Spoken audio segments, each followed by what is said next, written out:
것이다. 우리가 사회주의 할 때는 뭡니까? 개인보다는 공동체를 우선하고 인간 생활의 개선을 목적으로 부동산 문제 등의 해결을 위한 방법을 찾는 시장은 굉장히 효율적이거든요. 근데 그 시장이 고장났어. 자동차 고장난 거랑 똑같은 거 고쳐야죠. 네? 시험과 관련된 부분을 처음부터 말씀드리겠습니다.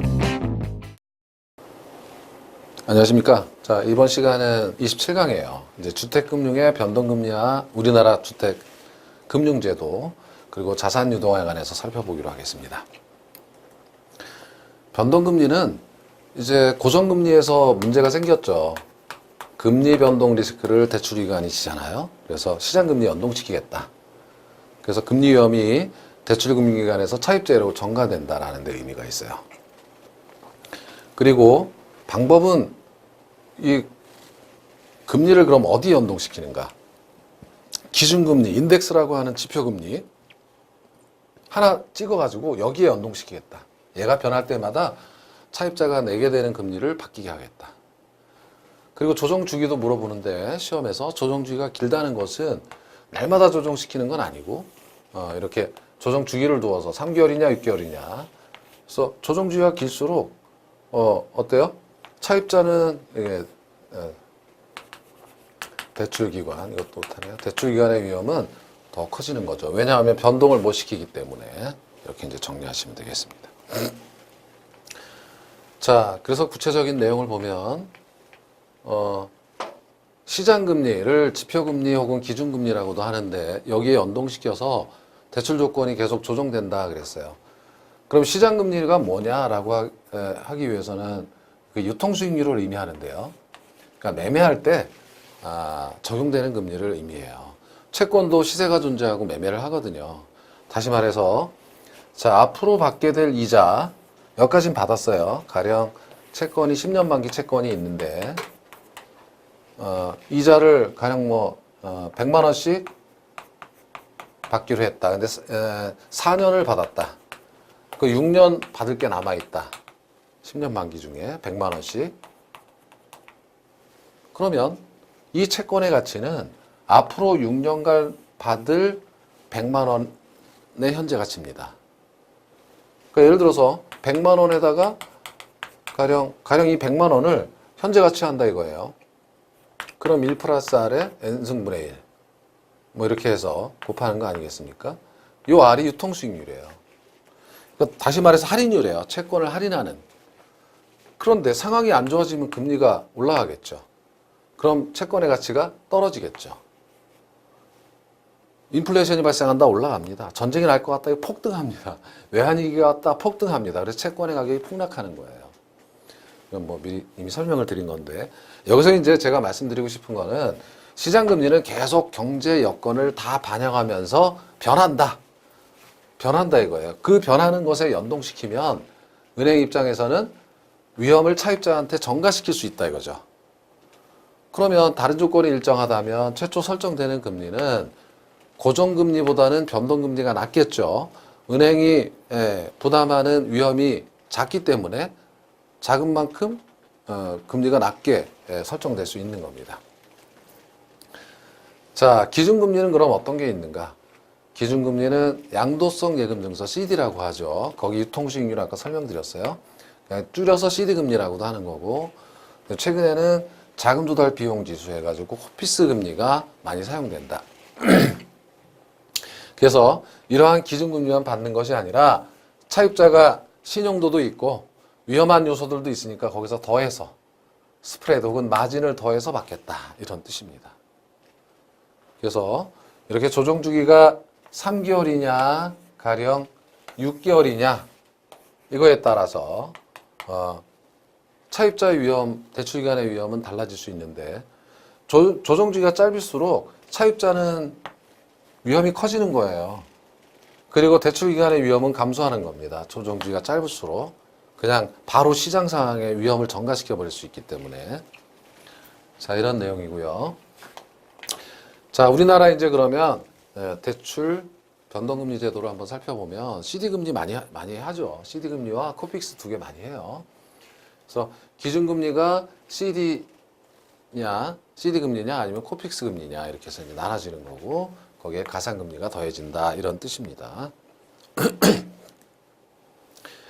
자, CD는 이제 아까 설명을 드린 거고요. 날마다 이제 변하는 거고 거기에 연동시키면 되는 거고 이게 코픽스 금리인데 가령 금리가 작년에 비해서 많이 떨어졌어요. 작년에 강의할 때는 이게 2% 중반이었는데 지금 2016년 5월 16일 날 그러니까 이 금리는 매월 15일 날 발표해요. 그게 휴일이면 하루 뒤에 이제 미루어져서 발표가 되는 거고 1.77이고 1.55다 이렇게. 그러니까 이 코픽스 금리는 얘는 한 달에 한 번씩 얘는 이제 좀 뭡니까? 매주 발표되나요? 하여튼 그럴 거예요.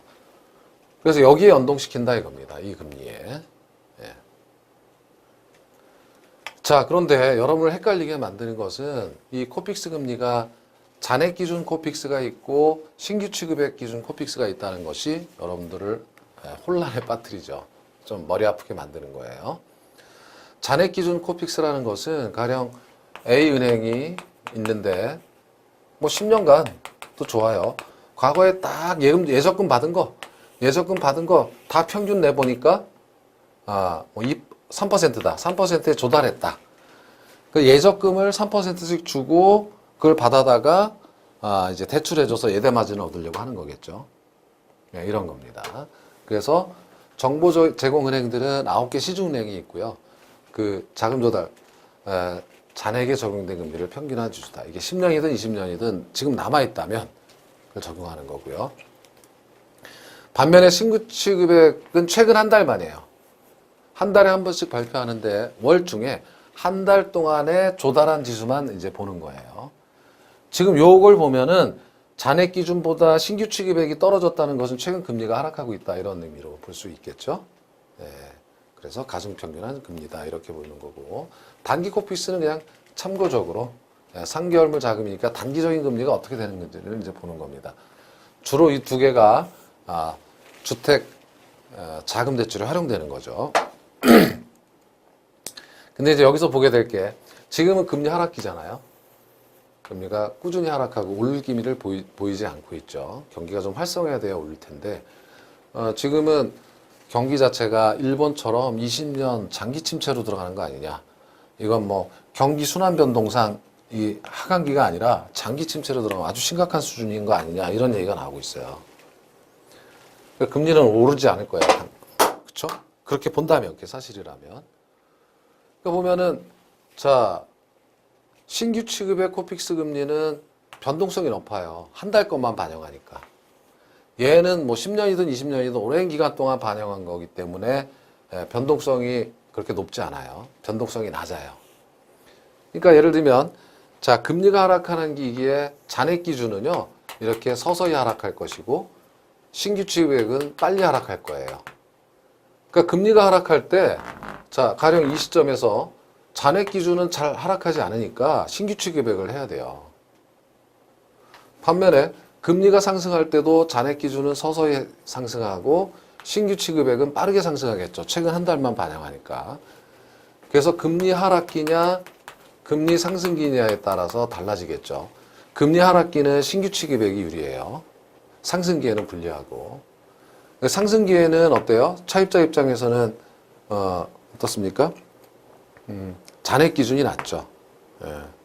금리 하락기에는 불리하고. 그래서 이렇게 보시면 돼요. 차입자 입장에서는 금리 하락기 빨리 떨어지는 신규가 낮고 금리 상승기 천천히 오르는 잔액 기준이 낮고 금리 상승기에는 이런 정도까지 시험에는 안 나왔었습니다만 추가적으로 기억을 해두시면 되겠죠. 그리고 실제 여러분께서 은행 가서 하실 때 어떤 기준으로 할 거냐라는 걸 만약에 선정하게 된다면 상황을 보실 수가 있겠죠.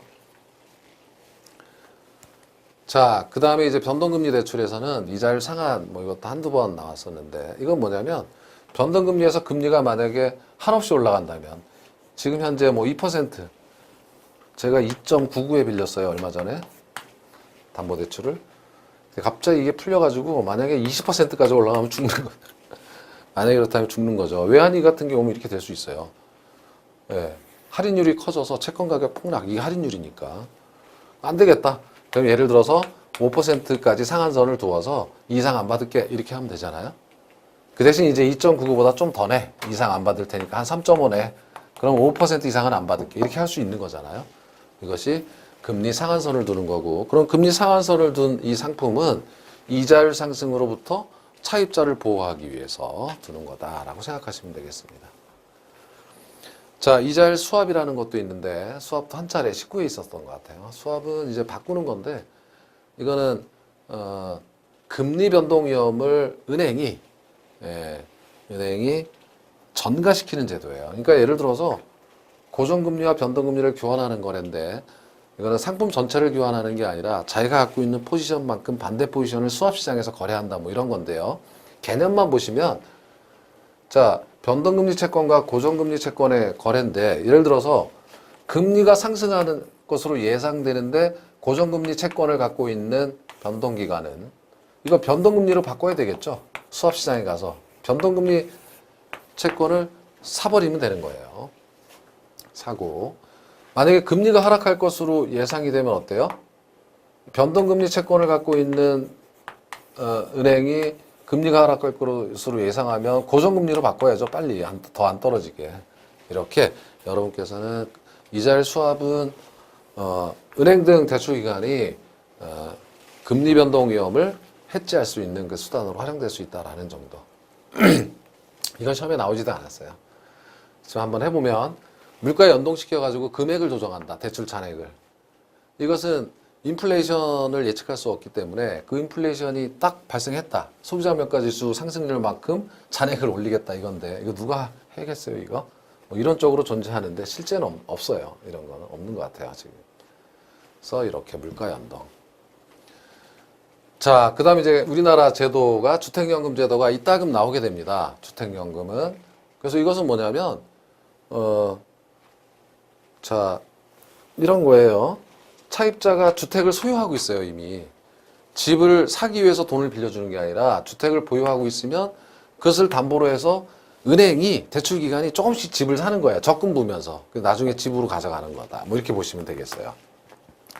이 말을 표현하면, 가령 집값이 5억이다라고 하면, 자, 가령 뭐 10년 동안 얼마를 주면 이 5억이 되겠니? 라는 거죠. 그럼 이 금액을 마치 연금처럼 주면 5억 다 주면 이제 집 팔아서 가져가는 제도다 이렇게 보시면 되겠습니다. 그래서 보게 되면 일반적인 담보대출과의 차이점을 비교해 보면 담보대출은 주택 구입이지만 이거는 노후생활장, 집을 야금야금 팔아먹는 거예요. 고령층, 청년, 장년층. 이거는 매월 분할 지급됩니다. 마치 연금처럼 대출 받으면. 그러나 얘는 일시에 줍니다. 집을 사야 되니까. 대출 기간은 평생 동안 사망 시까지 하는 게 있고 확정기간 방식이 있고요. 얘는 무조건 대출 기간이 주어져 있죠. 상환 방법 일시 상환이고 대부분 여기서는 분할 상환이죠. 계약 종료 후 주택은 처분됩니다. 혹은 자금을 상환해야 돼요. 처분하지 않으려면. 계약 종료 후 주택을 소유하게 되는 거고, 기관 경과에 따라 조금씩 이제 연금을 지급받으니까 부채는 증가하는 거고 여기는 감소하는 거다. 자, 주택연금제도의 내용을 보게 되면 한국주택금융공사가 보증을 서주는 거예요. 이걸 공적 보증이라고 해요. 한국주택금융공사가 돈을 빌려주는 게 아니에요. 보증 서주는 건데, 가령 가입자가 보증 신청을 하게 되면 은행에 심사를 해가지고 은행에 보증서를 발급해주면 은행에서 대출을 실행합니다. 연금 대출을 하게 된다 이런 뜻입니다. 자, 이제 제도인데 대상자는 뭡니까? 소유자가 만 60세 이상. 공동 소유인 경우는 어떻게 하느냐? 연장자 기준이에요. 그러니까 소유자 중 한 사람만 60세 이상이면 돼요. 한 사람은 60이 안 돼도. 확정기간 방식은 좀 제한이 있어서 연소자가 55세에서 74세 사이여야 한다. 주택 보유수는 부부 기준 1주택이고 보유주택 합산 가격이 9억 원 이하. 다주택자는 9억 원 이하여야 된다 이런 뜻이죠. 예. 다주택자는 뭐 처분 1주택 3년 이내 1주택 처분 조건으로 할 수 있다 뭐 이런 뜻이고, 대상주택은 역시 9억 원 이하, 확정기간 방식은 노인복지주택은 제외가 된다라는 거, 신청인이 소유하고 거주해야 되고, 대출 한도는 CD 아까 보셨죠? 금방 양도성 예금자서 혹은 신규 취급의 코픽스 금리에다가 가상금리를 정해서 대출율이 결정된다. 자, 종신 방식이 있고 확정기간 방식이 있다. 종신 방식은 소유자뿐만 아니라 배우자의 사망 시까지도 보증해주는 제도다. 그래서 이제 이게 시험에 나올 때는 종신 지급 방식과 종신 혼합 방식이 있는데, 종신 지급 방식은 인출한도 없이 월 지급금을 지급받는 거고, 혼합 방식이 되면은, 자, 집값이 5억인데 2억은 내가 중간에 빼갈 거고 3억에 대해서만 연금으로 받겠다 하면 혼합 방식이에요. 예. 그렇지만 모두가 종신, 예, 죽을 때까지 받는 방식이고, 확정기간 방식은 이제 기간이 있어요. 10년, 15년, 20년, 25, 30, 5년 단위죠. 10년부터 30년까지 5년인데, 예, 이거는 연소자의 연령별로 선택하게 되어 있다. 인출한도, 자, 수시 인출한도를 설정할 경우에는 대출 한도의 절반 이내에서. 그런데 확정기간 방식은 의무 설정액이 있어요. 그죠? 5%에 해당하는 금액. 인출 용도는 주택 구입은 안 되겠죠. 집을 파는 건데. 그리고 사행성 뭐 이런 건 안 된다.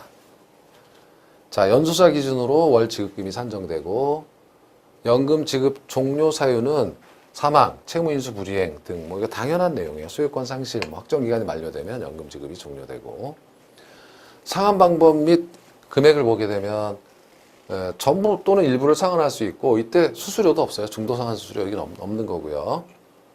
예. 사망 시 상속인의 상환이 없으면 주택을 처분한 금액으로 상환할 수 있겠죠. 그리고 이제 주택 처분 금액, 연금 지급 총액, 그러니까 5억을 줬는데 주택은 6억에 팔았다. 1억이 남는 건 어떻게 하느냐? 꿀꺽 하느냐? 주택공사에서 아니다. 상속인에게 돌려준다. 반대의 경우에요. 5억을 받아갔는데 주택 4억만, 4억에 팔렸다. 그럼 1억 더 준 거잖아요. 그럼 이거 어떻게 해야 돼? 채무자에게 네가 내 하면 이건 안 되는 거죠. 별도의 청구가 없어요. 이것은 아까 보셨지만 주택금융공사가 보증을 해주는 거예요. 주택금융공사가 갚아주면 돼요. 은행에. 그것은 보증료를 받기 때문에 가능하죠. 초기 보증료가 있고 연보증료가 있다. 이 보증료를 가져 재원을 쌓아놨다가 이렇게 하는 겁니다. 세제 혜택이 있고, 그다음에 부모도 종신 거주가 가능하고 종신 지급이 보장되는 거고, 이런 정도입니다. 자, 우리나라 주택금융제도는 이제 공공 위주로 발전됐다가 최근에 이제 민간 제도도 활성화됐다, 이런 정도고요. 이건 뭐 그냥 참고로 보세요. 이렇게 이제 보시면 되고, 대한주택보증은 지금 이제 합병이 돼가지고 도시주택공사에 합병이 됐죠. 참고로 보시면 되고, 국민주택기금은 우리은행, 농협 등의 이제 수탁되고 매년 바뀌긴 해요. 주수탁은행 등이 바뀌긴 하지만 이렇게 되는 거다. 그래서 기금을 국민주택 채권 등의 기금을 조성해서 기금 운용을 전세자금 대출 등 기금 운용을 해서 저소득층 주택 문제를 해결하기 위함이다. 여러분, 이거는 공법에서 아마 더 중요하고 자세히 배우실 거예요. 그래서 사업 내용은 주택 전세 혹은 구입자 수요자금 지원, 주로 이제 저소득층을 위해서 지원하겠다. 가볍게 보시면 되고, 주택 건설 사업 지원하고, 그래서 국민 임대주택 건설 사업이라든지 분양 임대주택 건설 사업, 주거 환경 개선 사업에도 국민주택 기금을 활용한다. 뭐 이런 정도를 보시면 되겠죠. 주택 보증, 이거는 주택 수요자 및 사업자가 신용보증을 제공해서 은행에서 대출받을 수 있도록 하는 주택보증제도가 있고, 자, 그것은 한국주택금융공사가 주택보증을 하죠. 이거는 뭐냐면, 직접 보증은, 자, 이용자가 이제, 이거는 주택사업자죠. 주택사업자가 집을 져야 되는데, 돈이 없어. 그러면 어떻게 되냐면, 자, 은행에 대출 신청을 하면, 그리고 동시에 주택금융공사에 심사 신청을 하게 되면 조사합니다. 조사해서 너 보증서 됐네, 발급해주면 대출하게 해주는 거고, 수요자에게 이제는 집을 사려고 하는 개인이 은행에 대출 신청, 보증 신청을 해주면 하면 은행이 이제 한국주택금융공사에 의뢰해서 보증 심사를 받고, 그래서 보증서를 발급받으면 대출해준다. 위탁보증이에요. 그러니까 이 위탁보증이라는 것은 뭐 중요하지 않은데, 이 말 뜻은 여기다 하면 알아서 금융기관이 이렇게 해준다 이거예요. 한국주택금융공사에 신청해서. 자, 그리고 주택신용보증 등이 있다. 이런 거 정도를 보시면 되고, 이거 주택도시보증공사가 2015년 말에 10월인가 출범했어요. 작년 10월인가. 그래서 대한주택보증을 흡수해가지고 출범했어요. 그래서 주택 건설과 관련된 각종 사업을 하게 됩니다. 그래서 주택 분양자, 입주자 보호, 주택 건설 사업자 지원을 하기 위한 그런 역할을 하고 있다라는 거고요. 그래서 전세 세입자, 이거 돈 뜯길까봐, 주택 구입 및 입주자, 이것도 구입했는데 청약 부금 이런 거 다 뜯길까봐 이런 것들 보조해주고, 그 다음에 이제 예를 들면 말이죠. 대한주택보증에서 한 게 이게 주택 분양보증이었죠. 사업주가 파산되면 청약자금 내다가 이거 뭐 중간에 날아가 버려. 길거리 나앉게 돼요. 그래서 30세대 이상인 경우에 이렇게 기업이, 그러니까 건설업자가, 주택 건설업체가 이거 보증에 가입하게 만들어서 만약에 이렇게 되면 그 일반 청약자들에게 돈을 돌려주든지 완공을 보장하게 해주는 제도다. 이런 뭐 정도 내용만 보시면 되겠죠. 나머지는 다 참고로만 보셔도 되고요.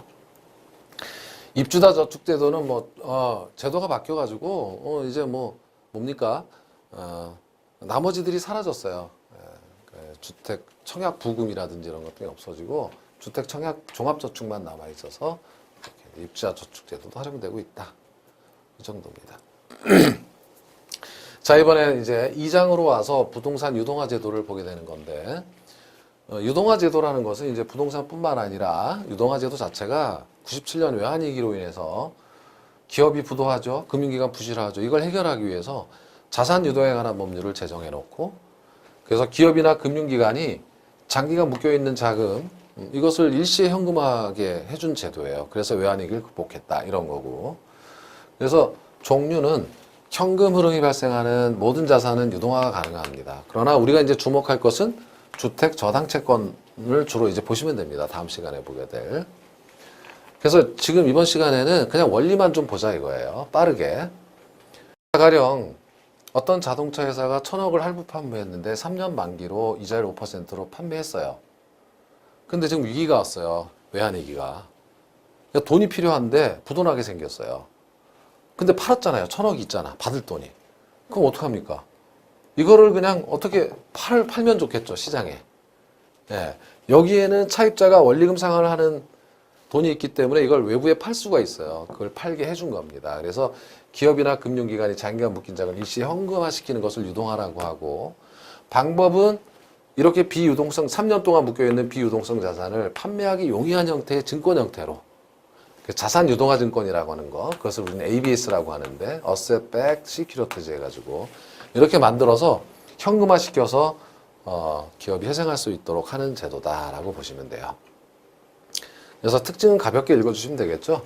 유동성 확보, 실질적으로 양도하고, 특수목적 기구를 양도하게 설립하고, 그리고 아까 보셨던 여기 차입자에게 원리금이 들어오니까 그 돈으로 원리금을 그러니까 투자자한테 상환 이자를 주는 뭐 그런 형태입니다라는 거죠. 그 내용을 한번 보시면 되는데, 자, 유동화 증권의 종류에는 이 RMBS라는 게 한번 나왔었어요. 이건 레지던셜 하니까 주거용 MBS. 근데 CMBS는 커머셜이니까 이건 상업용. 그래서 MBS의 종류에는 상업용도 있고 주거용도 있다. 이렇게 되는 거고, 요건 다음 시간에 이제 자세하게 살펴볼 내용이에요. 이거는 통과하셔도 되겠어요. 그러니까 일반적인 채권 혹은 뭐 회사채 본드니까 이런 것도 유동화해서 기업 등이 묶여 있는 것 등을 회수하게 해준다. 뭐 이런 정도의 내용입니다. 그래서 주택 저당 채권을 유동화하는 것을 이제 중심으로 보시면 되겠어요. 그래서 이 부분은 통과해도 되겠죠. 그럼 유동화의 원리는 여기서 미리 보시는 게 좋죠. 그래서 이 자산 유동화 제도의 취지는 유동화의 원리를 좀 미리 보시면 어떻겠냐라고 하는 내용이에요. 자, 자산 보유자가 있어요. 가령 A자동차 회사 아까 있었죠. 자동차 할부 채권, 오토론이라는 할부 채권, 자동차 할부 채권을 갖고 있어요. 1,000억을. 그럼 이게 안 팔리니까 투자자한테 직접 사라고 하면 안 팔려요. 그래서 유동화 기구를 만듭니다. 스페셜 퍼포스 비클 해가지고, 이 유동화 기구는 오로지 요거를 사들여서 상품을, ABS라는 상품을 만들어서 투자자에게 팔기 위한 특수 목적의 회사다, 기구다, 뭐 이런 뜻입니다. 양도하면 여기서 이제 ABS라는 이제 상품을 좀 만들어 가지고 투자자가 사기 쉽게끔 꼬셔서 파는 그런 제도다라고 보시면 돼요. 그렇죠?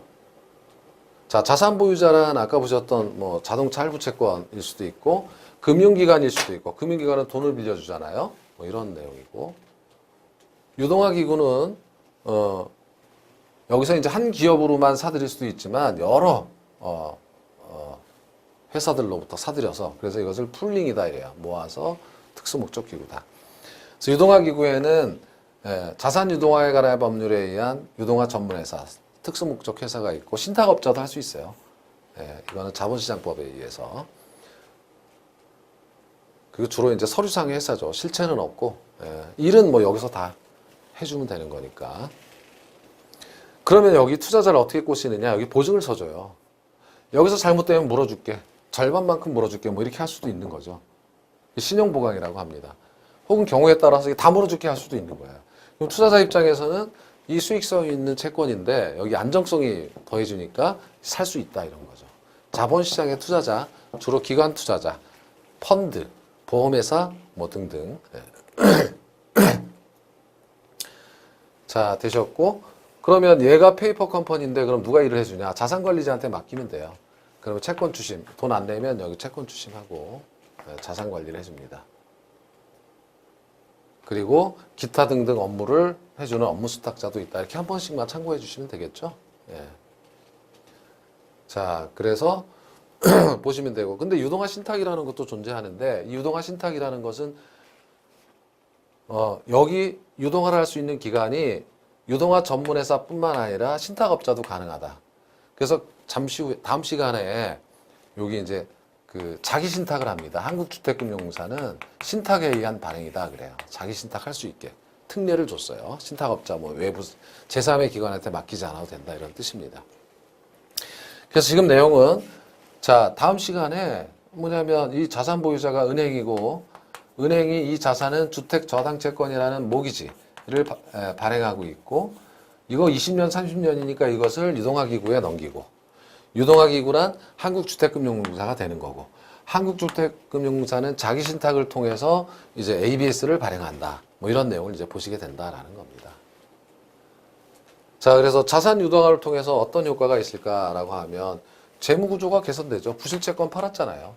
자산 보유자는 기업이나 금융기관들은 부의 효과가 생겨서 장부상 날아가 버려요. 그리고 현금이 들어오잖아요. 그리고 자금 조달 비용이 절감되겠죠. 뭐 어디서 돈 빌리는 게 아니라 기존에 있는 거 팔았으니까. 하여튼 가볍게 보시면 돼요. 자금 조달 수단이 하나 새로 생긴 거고요. 영업 기회가 확대된다는 것은 뭐 아까 여기서 이제 뭐 부수 업무를 할 수 있다 이런 정도만 보셔도 되고 세제 혜택 등이 있다. 뭐 이거는 뭐 크게 중요하지 않습니다. 자, 어쨌든 간에 지금 우리가 자산 유동화를 본 것은 다음 시간에 주택 저당채권 유동화를 보기 위함이었고 그게 핵심이다라는 거예요. 다만 이제 유동화 개념을 본 거죠. 그래서 다음 시간에는 자, MBS 제도와 부동산 투자회사 이제 핵심이에요. 2장의 핵심이 다음 시간에 나오게 되겠습니다. 자, 이번 시간엔 여기서 마무리하도록 하겠습니다. 고맙습니다.